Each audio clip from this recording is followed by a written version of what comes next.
Hello, and welcome to this episode of Just a T.A.D. I'm Susannah Filipovic with GFOA's Technical Services Center. This accounting discussion is on the opioid settlement payments many governments are receiving. When governments started receiving the settlement receipts in 2022, it was on the cusp of the COVID funding, CRF and FRF, and the question of how to recognize this revenue was asked. Revenue recognition can be nuanced, and money that looks alike may not necessarily be properly reflected the same way on the financial statements.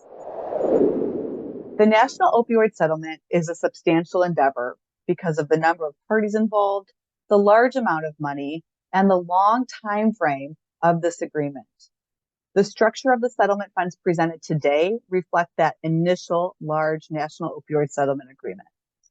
Other agreements have since been finalized. And while it appears they have closely followed the structure of the earlier settlement, there may be differences to be considered. The structure of the settlement payments is illustrated here. The information is from Exhibit F of the final distributor agreement. Pharmaceutical companies are depositing money into a settlement fund, which is then allocated to each state by predetermined allocations. The allocation is included in the official National Opioid Settlement Agreement.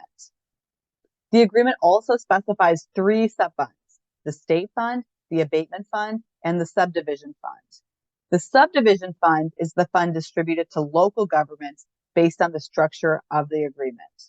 The state fund and the abatement fund are distributed to the state. The state has the authority to share the abatement fund with local governments through separate mechanisms. First, we'll go over the accounting treatment for state governments. Although the national opioid settlement differs from the tobacco settlement in a variety of ways, the accounting conclusion of exchange transaction is analogized from the Technical Bulletin 2004-1 on the tobacco settlement. This isn't necessarily the common type of exchange transaction we think of, such as selling of goods or services. In this situation, the exchange is the governments settling litigation, the governments agreeing not to pursue additional lawsuits in exchange for settlement money. Another aspect that we need to acknowledge here is that the settlement does explicitly require the settlement money paid to governments to be used for opioid remediation. Because of this, the conclusion of exchange transaction with purpose restriction is appropriate for state governments. On the local government side, local governments may be receiving payments from both the subdivision subfund and the abatement subfund. It's important to understand which bucket the monies are coming from because the conclusions are different. The monies from the subdivision fund of the settlement, those are the ones allocated directly to the local governments in the official settlement. Those local governments would be parties to the settlement, and that would meet the exchange transaction criteria. Now, many states are using a third-party settlement fund administrator to distribute the subdivision money directly to local governments. But whether the money is coming from the state or from a third-party administrator, the money locals are receiving from the subdivision fund is because they are parties of the agreement, because they participated in the exchange of the right to litigate for settlement money, and would be exchange transaction with purpose restriction. The other component of the settlement money that local governments may receive is a portion of the abatement subfund. States have the ability to distribute abatement subfund monies to local governments based on a separate methodology, such as a formula grant or application-based grant, thus falling into the non-exchange with purpose restriction. Depending on the structure, this could be voluntary non-exchange or government-mandated non-exchange.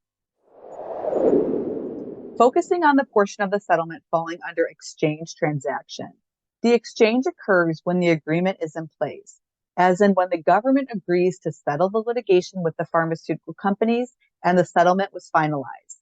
The revenue recognition is triggered at the same time. This type of restriction is a purpose restriction, so at fiscal year end, any unspent money should be reported as restricted fund balance, restricted net position. So should governments record the entire revenue allocated to their jurisdiction in the period of exchange? There are more things to consider. Is the amount measurable? Are the payments collectible? Are the payments material? As part of the settlement, an allocation was developed and incorporated into the actual settlement document. It provides percentages for the state allocations and in many times provides that next layer and includes percentages for the local governments participating alongside the state. There are a few pots available in the settlement, including base amounts and incentive amounts. Many governments have websites devoted to providing information on the settlement. And the link here to the nationalopioidsettlement.com website will take you to state-specific information if available. In a lot of states, it appears that local governments will be able to access information and measure their share of the settlement money, their share of that exchange transaction. It may take conversations with the state, but possible to measure more often than not, yes. The next issue to consider, collectability, requires more professional judgment. What is the likelihood of receiving these payments? Are there any contingencies we need to be aware of? Will the pharmaceutical companies make all the payments? What's the risk of bankruptcy? A lot can happen in the 18-year time frame. Likely based on this assessment of collectability, some type of allowance for doubtful accounts will be factored into the receivable. Receivables should be reported net of refunds and allowances. More professional judgment considerations with materiality. Understanding if the receivable and related revenue is quantitatively material is the first step. Qualitatively material should also be a consideration. A government whose citizenry has been heavily impacted by the opioid crisis may find this settlement and the administration of these funds to be qualitatively material, even if it does not reach the quantitative threshold. If measurable, collectible, and material, the conclusion for this exchange transaction is receivable and revenue on the accrual basis of accounting when the agreement is finalized. Governmental funds are restricted to their availability period, so due to the long-term nature of the agreement, likely will result in unavailable revenue, deferred inflow of resources. If amounts don't meet the measurability, collectability, or materiality components, governments may choose to report the receipt of payments as revenue in the period received on the cash basis. Let's summarize the highlights for local governments. Either type of revenue, the exchange or the non-exchange, received by local governments should be reported as program revenue on the statement of activities. Charges for services with the exchange side or operating grant with the non-exchange side. Since strings are attached, there is a purpose restriction to these funds. Program revenue is the appropriate classification. We discussed the restricted net position or fund balance that would accompany the exchange revenue until funds are spent. On the non-exchange side, these funds are likely to be restricted to certain eligible expenditures. And if funds have been received prior to incurring those costs, it should be reported as unearned revenue. Local governments are expected to have reporting requirements, as the states are required to submit information on the use of the settlement money under the agreement.